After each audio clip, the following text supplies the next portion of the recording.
Wala nang edit-edit, ito ang kwento.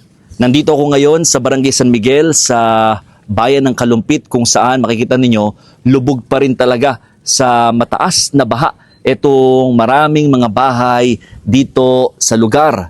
Aabot ng 5 to 6 feet no yung taas ng tubig dito dahil sa iba't ibang factors. Bukod sa ulang, ibinagsak nitong habagat, ito nagdaang weekend, talagang dumagdag pa yung high tide dito sa lugar na nasa 4.79 feet o halos 5 talampakan na taas no. At the same time, yung catch basin kasi itong Kalumpit ng mga tubig na galing sa Pampanga at Nueva Ecija, ipakita ko lang sa inyo mga kapatid, ito na ho yung Pampanga River at halos karugtong na niya itong baha na nararanasan dito nga sa malaking bahagi ng barangay. Sir, ano yung inuupuan mo?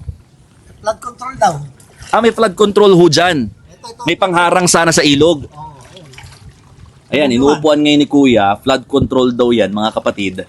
Kumbaga dyan sana yung haharang sa ilog, sa Pampanga River, papunta dito sa mga bahay yung tubig. Pero ayan, nakikita nyo, inuupuan ni Kuya, wala, nalubog na rin.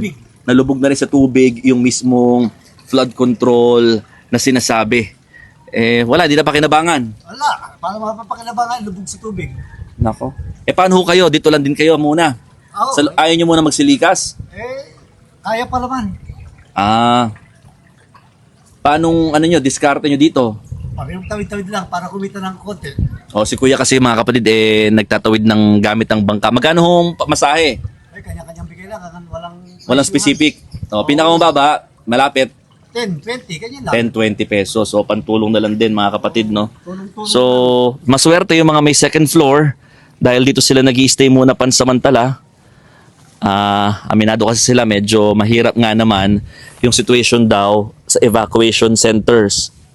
Although meron namang provided na evacuation center, 17 pamilya na yung reported dito sa bayan ng Kalumpit na initial na nagsilikas dahil yun yung mga talagang walang aangatan ng kanilang mga gamit at walang masisilungan kahit papano sa pagpapatuloy ng ulan nitong mga nakaraang araw.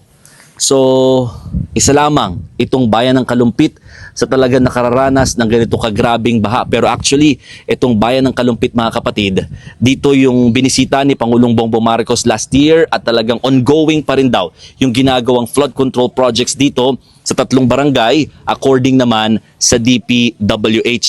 All the 29 barangays dito sa Kalumpit ay may bagbaha o lubog pa rin sa tubig hanggang sa ngayon kahit medyo umaaliwalas na ang lagay ng panahon.